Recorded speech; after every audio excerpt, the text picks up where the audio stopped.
नमस्कार दोस्तों, शेयर बाजार के लिए आई है बड़ी खुशखबरी, जिस वजह से शेयर बाजार आपको लगातार ऊपर जाते दिखा। वहीं पे इस्लामिक नेटो बनने की पूरी उम्मीद है, जिससे इंडिया को कहीं ना कहीं थोड़ा खतरा हो सकता है।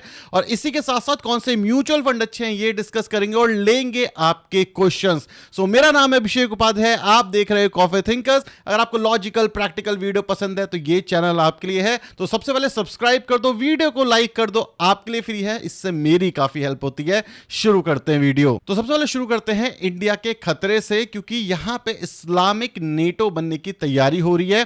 अगर आप देखोगे, पाकिस्तान और सऊदी अरब ने एक डिफेंस एग्रीमेंट ट्रीटी पे साइन कर दिया है। इसमें यहां पे इन्होंने ये बोला है कि अगर कोई भी एग्रेशन होता है किसी भी कंट्री के अगेंस्ट, तो वो माना जाएगा कि ये दोनों कंट्री के अगेंस्ट एग्रेशन है। इसका मतलब ये है कि सऊदी अरब पे किसी ने अटैक किया तो पाकिस्तान पे अटैक किया, और पाकिस्तान पे अटैक किया तो ये सऊदी अरब पे अटैक है। और ये बहुत बड़ी अग्रीमेंट है अगर हम इस पे बात करें तो, क्योंकि यहां पे एक चीज आपको नोट करनी पड़ेगी कि हमारे अच्छे रिलेशंस हैं सऊदी अरब के साथ। और यहां पे एक और मेन दिक्कत है कि जब भी हम अटैक करते हैं पाकिस्तान के ऊपर, उनके टेररिस्ट के ऊपर, सो क्या इस ट्रीटी के अंदर ये पॉइंट भी कवर है कि अगर इंडिया भी अटैक करता है तो क्या सऊदी अरब यहां पे कूद सकता है। यहां पे दो चीजें हैं जो आपको नजरों में होनी चाहिए कि ये ट्रीटी शुरू क्यों हुई। ये ट्रीटी इस वजह से शुरू हुई क्योंकि जो इजराइल है, जब उसने अटैक किया कतर पे, और जो कतर है उसकी डिफेंस की जिम्मेदारी है यूएस की, जो आपने मेरे चैनल पे काफी बार सुना होगा। तो मैंने वहां पे एक चीज बोली थी कि यूएस के ऊपर से जो ट्रस्ट है वो नेशंस का हटता हुआ दिखेगा, क्योंकि जो डोनाल्ड ट्रंप है वो सिर्फ टैरिफ के पीछे लगा हुआ है, उसने सारी चीजों को छोड़ दिया है। और वही चीज आपको होते हुए दिख रही है कि जो सऊदी अरब है वो एक छोटी कंट्री है, उसके पास पैसा बहुत ज्यादा है, तो उसने जो पाकिस्तान की आर्मी है कहीं ना कहीं उसको हायर करा है। अगर ये डायरेक्टली बोल देंगे तो ये चीज सही नहीं होगी, इसलिए इन्होंने ये एक अग्रीमेंट और एक ट्रीटी करी हो सकती है। इसके ऊपर इंडिया का भी कमेंट आया, जो चीज आप सामने पढ़ सकते हो कि ये कतर से बात करेंगे, डिटेल में देखेंगे कि एक्चुअली क्या क्या चीजें इसमें कवर है, क्या चीज कवर नहीं है। और इन्होंने ये एक्नॉलेज करा है कि इंडिया ने ये न्यूज पढ़ ली है। लेकिन यहां पे एक चीज और है कि शायद ये इसकी शुरुआत है। अब काफी सारे इस्लामिक कंट्री इस एक ट्रीटी को ज्वाइन करते हुए दिख सकती हैं, तो एक इस्लामिक नेटो बनता हुआ दिख सकता है, जो इंडिया जैसे देश के लिए हो सकता है एक खतरे का साइन हो। और एक लॉन्ग टर्म के अंदर जो यूएस है उसकी जो एक डोमिनेंस होती थी वो कहीं ना कहीं डाउन होते हुए दिखेगी। और ये जो इस्लामिक कंट्री है, इनका जो नेटो अगर ये फॉर्म कर पाते हैं तो एक सॉलिड फॉर्म बनता हुआ दिख सकता है। तो इंडिया की इसके ऊपर नजर होनी चाहिए। आपका क्या पॉइंट ऑफ व्यू है इसको लेकर के, आप डेफिनेटली मुझे कमेंट सेक्शन में बताना, क्योंकि इसको लेकर के डेफिनेटली थोड़ा सीरियस होने वाली बात है। बट लेकिन there is a high chance कि जब इंडिया सऊदी अरब से बात करे और पूछे कि भाई हम तो टेररिस्ट पर अटैक करेंगे, तो क्या आप इसको भी एज एग्रेशन काउंट करोगे, तो वो शायद मना कर दे, क्योंकि ये लोग पहले यूएस पे डिपेंड करते थे, लेकिन आज की डेट में ये अपनी भी एक नेटो बनाने की कोशिश कर रहे हैं, जो आपको अभी मजाक लग रहा होगा। लेकिन अगर ये चीज सक्सेसफुल होती है और भी कंट्रीज इसे ज्वाइन करती है, तो आपको इस तरीके से सोचना होगा, एक साइड नेटो हो गया, दूसरी साइड इस्लामिक नेटो हो गया, अगर हम इसे ये कह सकते हैं तो, और तीसरी साइड इंडिया है। तो हमें भी अपने रिलेशंस पॉलिटिकली स्ट्रांग करने पड़ेंगे। सिर्फ रशिया के साथ हम बहुत ज्यादा रिलाय नहीं कर सकते, क्योंकि जो नेपाल है उसके हाल आपको पता है, बांग्लादेश के अंदर सरकार पलट हो चुकी है, तो हमारे रिलेशन हमें स्ट्रांग करने की जरूरत है। लेकिन एक चीज आपको यहां पे और सीखने को मिलेगी, वो ये है, जब भी हम बात करते हैं ना लॉन्ग टर्म इन्वेस्टमेंट की, तो देखो यूएस के क्या हाल हो रहे हैं, वहां पे लोगों का ट्रस्ट यूएस से हटता जा रहा है। लोग अपनी जो डिफेंस एक तरीके से डिपेंड करते थे यूएस के ऊपर, यूएस वो ट्रस्ट खोता जा रहा है, तो लोग अलग अलग जगह पे जाके अपॉर्चुनिटी देख रहे हैं कि अपने देश को कैसे बचाएं। सो अगर आप एक इंडिविजुअल इन्वेस्टर हो और सिर्फ आप ये सोचते हो कि यार लॉन्ग टर्म में पैसा बन जाएगा, लॉन्ग टर्म में ये हो जाएगा, लॉन्ग टर्म में वो हो जाएगा, सो मेरे भाई दुनिया बहुत ज्यादा डायनेमिक है। और अगर आप ये चीज नहीं समझोगे, अगर आप बहुत ज्यादा नाइव रहोगे, तो ये समझो कि एक टाइम के बाद आपका काट दिया जाएगा, और जब आपका काटा जाएगा तो आपको पता भी नहीं चलेगा कि भाई मेरा कट चुका है। ये चीज इंडियंस के साथ हमेशा होती है, क्योंकि हम हमेशा एक एरिया में काम करने की कोशिश करते हैं, हम कभी स्ट्रगल करके ऊपर उठने की कोशिश नहीं करते। अगर मेरे पास वो वीडियो होगी, बहुत प्यारी वीडियो, आप देखना जरूर इस वीडियो को, इसके अंदर इतनी प्यारी चीज दिखाई गई है कि अगर आप स्ट्रगल करते हो, अपने कंफर्ट जोन से निकलते हो, अगर आप चीजें सीखने की कोशिश करते हो, तो सक्सेस आपके पीछे झक मार के आती है। तो प्लीज ये चीज आपको कोई नहीं बोलेगा, सिर्फ आपको हर इंसान लॉन्ग टर्म इन्वेस्टिंग बताएगा, विच इज गुड। लेकिन लॉन्ग टर्म इन्वेस्टिंग का मतलब ये नहीं है कि कोई चीज ले ली तो उसको लेकर के बैठना है।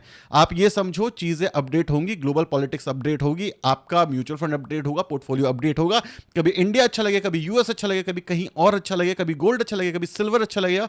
सो आपको डायनेमिक बनना पड़ेगा। फाइनेंशियल एजुकेशन हमारे देश के अंदर बहुत ज्यादा जरूरत है। सो मैंने ज्यादा टाइम ले लिया इसके अंदर ज्ञान देने में, लेकिन अब आपको बताता हूं सेकंड न्यूज जो बहुत बढ़िया है हमारे देश के लिए, वो है फेड की मीटिंग हुई कल, और मैंने अपनी कम्युनिटी पोस्ट में पोस्ट कर दिया था कि जो रेट कट है, क्वार्टर पॉइंट रेट कट, ये कर दिया गया है। इसको करने के पीछे सिंपल रीजन यहां पे बताया गया है कि जो यहां पे जॉब डेटा है वो खराब आया था, तो इसको इंप्रूव करने की कोशिश की जा रही है। अब जब फेड का रेट कट हुआ तो इससे दो चीजें हुई, ये समझो। सबसे पहली चीज, अब इंडिया का जो रुपया गिर रहा था, अब यहां पे हो सकता है वो थोड़ा स्टेबल हो, और अब जो आरबीआई है वो भी आसानी से रेट कट करते हुए दिख सकती है। सेकंड चीज, जो गोल्ड है वो अब और ज्यादा स्ट्रांग होता हुआ दिख सकता है, क्योंकि जब जब डॉलर गिरता है गोल्ड स्ट्रांग होता है, और जब गोल्ड स्ट्रांग होता है तो क्रिप्टो भी स्ट्रांग होता है, बिटकॉइन भी स्ट्रांग होता है। इसके ऊपर मैंने रिसर्च करनी शुरू कर दी है, मैं खुद पढ़ रहा हूं। डेफिनेटली मैं अपनी कम्युनिटी मेंबर के अंदर चीजें अपडेट करना शुरू करूंगा, तो अगर आपने वो ज्वाइन नहीं किया तो ज्वाइन कर लो। हम हमेशा कुछ ना कुछ नया पोस्ट करते रहते हैं, न्यूज अपडेट भेजता रहता हूं, क्या खरीदा क्या बेचा ये करता रहता हूं, और कुछ इंपॉर्टेंट वीडियोस भी मैं वहां पे हर वीक अपडेट करता रहता हूं कि पोर्टफोलियो कैसा होना चाहिए, कि अगर पैसे बनाने हैं तो क्या अच्छी चीज है। और मैंने जो अपनी खुद की इन्वेस्टिंग से सीखा है, जो रियल लाइफ में देखा है, वो मैं वहां पे शेयर करता रहता हूं। तो वापस अपने टॉपिक पे आते हैं कि कौन से स्टॉक्स हैं जो अब यहां से बेनिफिट में जा सकते हैं। सबसे पहले ये समझो कि चीजें खराब जितनी थी उतनी हो चुकी हैं। अब मतलब जो चीजें हो सकती थी, वॉर सिचुएशन थी वो हो गई है, ट्रम्प के टैरिफ थे वो हो चुके हैं। अब शायद ही कुछ नया चीज आ जाए तो हमारे बाजार को मेजर दिक्कत होगी, अदरवाइज हमारे बाजार को ऐसा कोई दिक्कत नहीं है, क्योंकि रेट कट आ चुका है, टैरिफ लग गया, सेंटिमेंट खत्म हो गए, हमारे पास जीएसटी के नंबर आ चुके हैं, सब हो चुका है।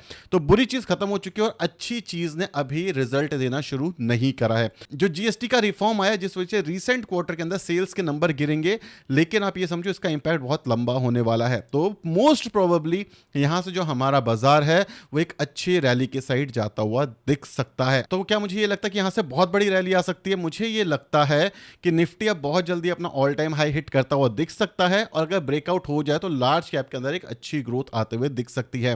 कुछ स्पेसिफिक सेक्टर की बात करें तो बैंकिंग बहुत अच्छा दिख रहा है, कंज्यूमर आपकी नजरों में होने चाहिए। कंज्यूमर में मतलब क्या है, जो आप नॉर्मल डे के अंदर खाते हो, जैसे बीकाजी जैसा स्टॉक हो गया, ये आपकी नजरों में होना चाहिए।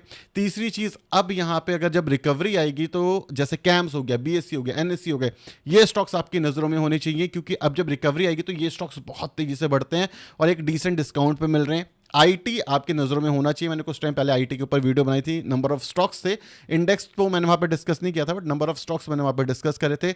अगर आप देखोगे कंज्यूमर ड्यूरेबल जैसे ब्लू स्टार, वो आपकी नजरों में होना चाहिए, वोल्टास आपकी नजरों में होना चाहिए, वर्लपुल देख सकते हो बट वो थोड़े एक्सपेंसिव है, तो ऐसे स्टॉक्स आपकी नजरों में होने चाहिए। अगर मैं म्यूचुअल फंड्स की बात करूं तो one of the best mutual fund जो मुझे लगता है इस सिनेरियो के लिए है वो है Parag Parekh flexi cap mutual fund.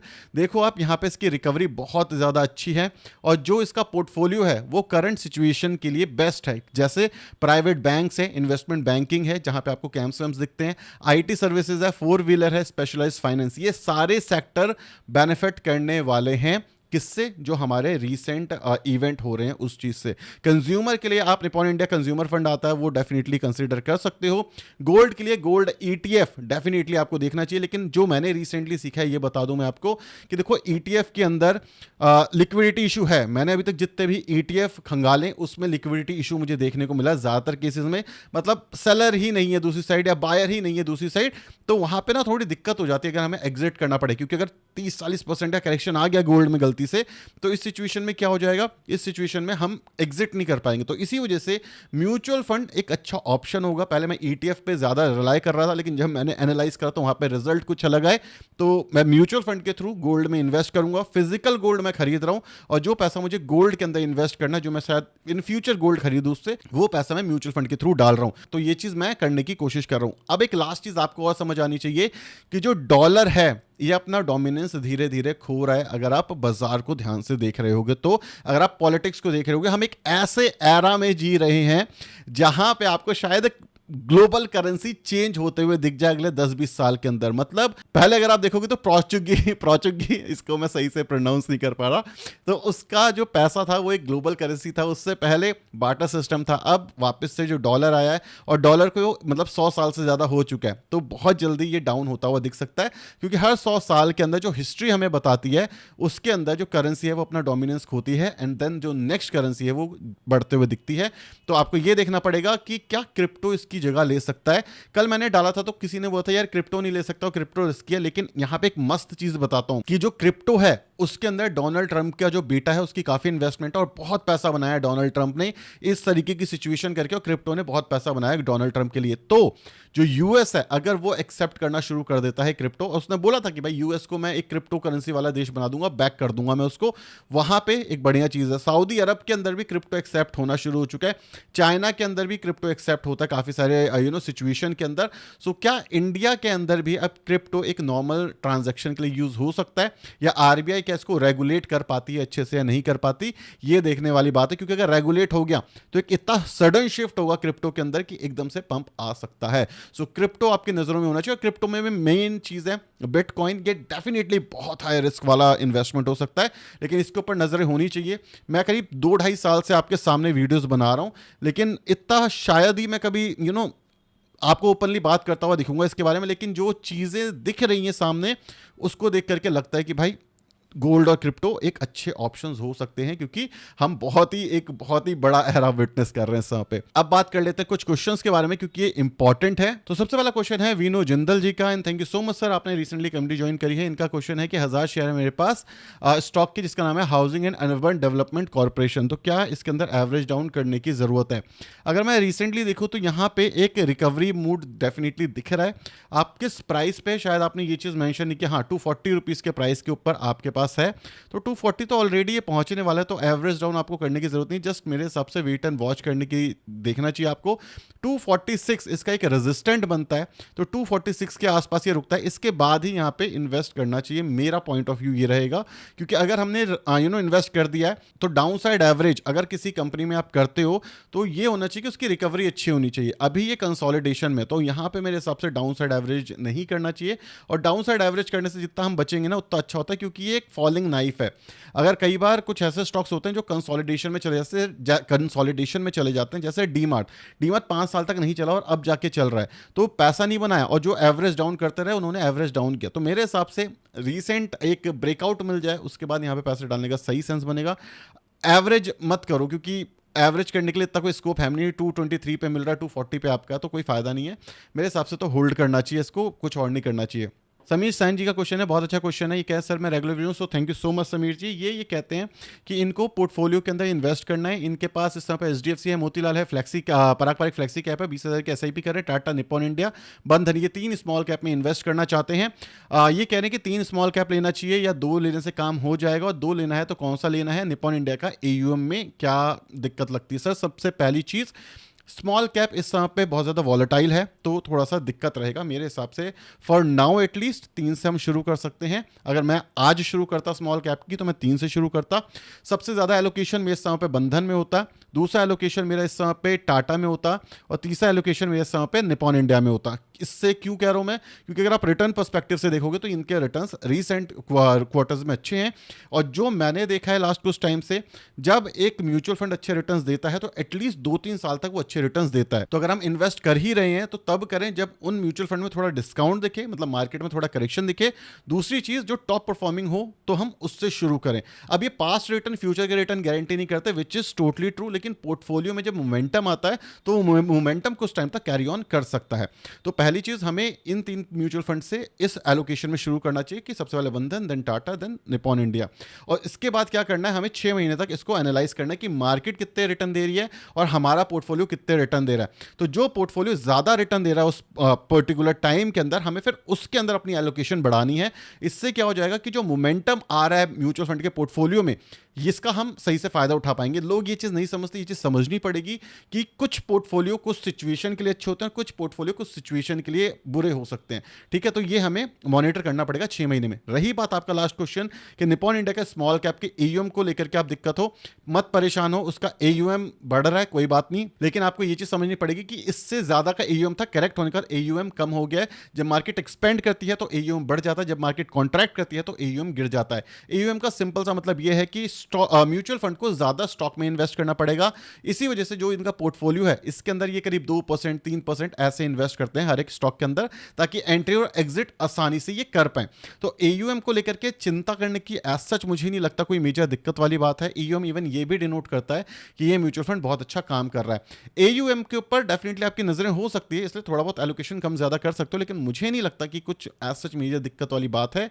इसके ऊपर नजरें हो सकती हैं, लेकिन एयूएम से सच में कोई मेजर फर्क नहीं पड़ता, क्योंकि पोर्टफोलियो डिस्ट्रीब्यूशन है। अगर ये निप्पॉन इंडिया स्मॉल कैप ये कर दे कि स्मॉल कैप कंपनी में 10% एलोकेट कर दे अपने एयूएम का, तब यहां पे मेन दिक्कत होती है। तो इस वजह से एयूएम आपको चेक करना चाहिए कि नंबर ऑफ स्टॉक्स कितने हैं और हर एक स्टॉक में कितना पैसा पड़ा है।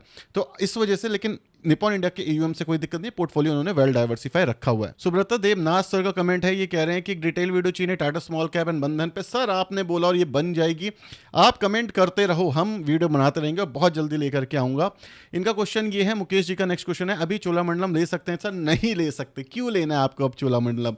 मतलब चोलामंडलम के लिए मैंने ना जाने कितनी बार, जब मैंने लिया था उसके बाद ये 5-7% गिरा था, उसके बाद मैंने चोलामंडलम और लिया था क्योंकि वहाँ पे एक मेजर सपोर्ट था। अब वो रिकवर कर चुके हैं, आज भी कर रहा है, लास्ट 4 दिन से कर रहा है। अब नहीं लेना भाई, अब वापस से हमें कोई ऐसा स्टॉक लेना है जो रिकवर करेगा। अब मत जाओ उसके अंदर, क्योंकि अब अपसाइड कम बची है, अब अपसाइड 5-6% की बची है। अगर मैं ऑल टाइम हाई की बात बोलूँ, ब्रेकआउट मिल जाए तो फिर जा सकते हैं, क्योंकि फिर रेजिस्टेंट बदल जाएगा, फिर सपोर्ट बदल जाएगा हमारा। ठीक है, बट अभी प्लीज मतलब क्यों करना ये चीज, आप फंस जाओगे और मतलब काफी लंबे समय तक भी फंस सकते हो कुछ सिचुएशन में, तो अगर रिकवरी ना आए तो। अनोनिमस का कमेंट है, what about huge AUM of Parag Parekh flexi cap fund, is it a problem? नहीं यार, मतलब नहीं, एयूएम को आप बहुत ज्यादा सीरियस लेते हो। एयूएम का सिंपल सा मतलब इतना सा है कि आपका जो म्यूचुअल फंड है उसके अंदर बहुत सारा पैसा पड़ा है। ठीक है, अगर सपोज करो 1 लाख करोड़ की कंपनी है HDFC बैंक, उसके अंदर ये जो फ्लेक्सी कैप है इसका 5% डाल दे अपना या 2% डाल दे अपना, तो कोई फर्क नहीं पड़ता। ऐसे ऐसे करके ये 10 स्टॉक में डाल दे तो एयूएम खत्म हो गया। समझ रहे हो, ये डिपेंड करता है कौन से स्टॉक में कितने % डाला हुआ है। एयूएम का सिंपल मतलब होता है एसेट अंडर मैनेजमेंट, मतलब म्यूचुअल फंड का जितना पैसा पड़ा हुआ है। अब म्यूचुअल फंड मैनेजर उसको कैसे डाइवर्सिफाई करता है ये जरूरी है। छोटी कंपनी में ज्यादा पैसा डाला तो क्या होता है, सेल करेंगे तो पहली चीज उतना ज्यादा सेल नहीं कर पाओगे आप, कंपनी क्रैश करना शुरू हो जाएगी। ठीक है, और फ्लेक्सी कैप में क्या होता है, बड़ी कंपनियां इनके पोर्टफोलियो में, तो जब बड़ी कंपनियां इनके पोर्टफोलियो में तो ये बेचना भी शुरू करेंगे तो इतना ज्यादा नहीं बेच पाएंगे, इतना ज्यादा गिरा नहीं पाएंगे। और ब्लॉक डील में ये नॉर्मली निकाल देते हैं, अगर इन्हें निकालना होता तो ब्लॉक डील का इतना मेजर इंपैक्ट आता भी नहीं मार्केट पे। तो इसलिए एयूएम ठीक है, बट एयूएम पे इतना ध्यान मत दो, बस देखो पोर्टफोलियो कैसा है, पोर्टफोलियो का डिस्ट्रीब्यूशन कैसा है। बड़ा एयूएम, कितना भी बड़ा एयूएम है, अगर पोर्टफोलियो का डिस्ट्रीब्यूशन अच्छा है तो आपका पैसा बन जाएगा। हाँ, अगर ये चीज आप यहां पे देख सकते हो कि अगर 100 स्टॉक है मेरे पोर्टफोलियो में, समझ रहे हो, तो बेंचमार्क को बीट करना मुश्किल हो सकता है। इस केस के अंदर जो टॉप के 3-4 स्टॉक हैं वो अच्छे होने चाहिए, उसमें थोड़ा ज्यादा पैसा होना चाहिए, ये हमें जरूर देखना चाहिए। लेकिन पराग पारेख के केस में या निप्पॉन इंडिया के केस में ये दोनों चीजें अच्छी हैं। सुमन रे जी का कमेंट है, कह रहे गोल्ड बीज मेरे पास 65 रुपीज के एवरेज के आसपास है, तो क्या करना चाहिए? यार मुझे नहीं पता, मेरे को वहां पे थोड़ी वॉल्यूम की दिक्कत लगी। आप मुझे बताना, अगर आप सेल करते हो तो क्या एकदम से सेल हो पाता है, मुझे बताना। मैंने इसमें कभी इन्वेस्ट नहीं किया, तो प्लीज मुझे ये चीज बताना, मैं खुद भी आपसे जानना चाहूंगा। पवन कुमार जी का कमेंट है, कह रहे टैक्स हार्वेस्टिंग पर वीडियो बनाओ। सर बना देंगे टैक्स हार्वेस्टिंग पे video. Tax harvesting it's like मैंने 2 वीडियो ऑलरेडी बनाई हुई है, बट बना देंगे, ये एक अच्छा टॉपिक है मेरे हिसाब से, ये जानना भी सब कुछ है। सो इस वीडियो को यहीं तक रखते हैं। Thank you so much for watching this video, like और सब्सक्राइब कर देना अगर आपको पसंद आई तो। Bye bye.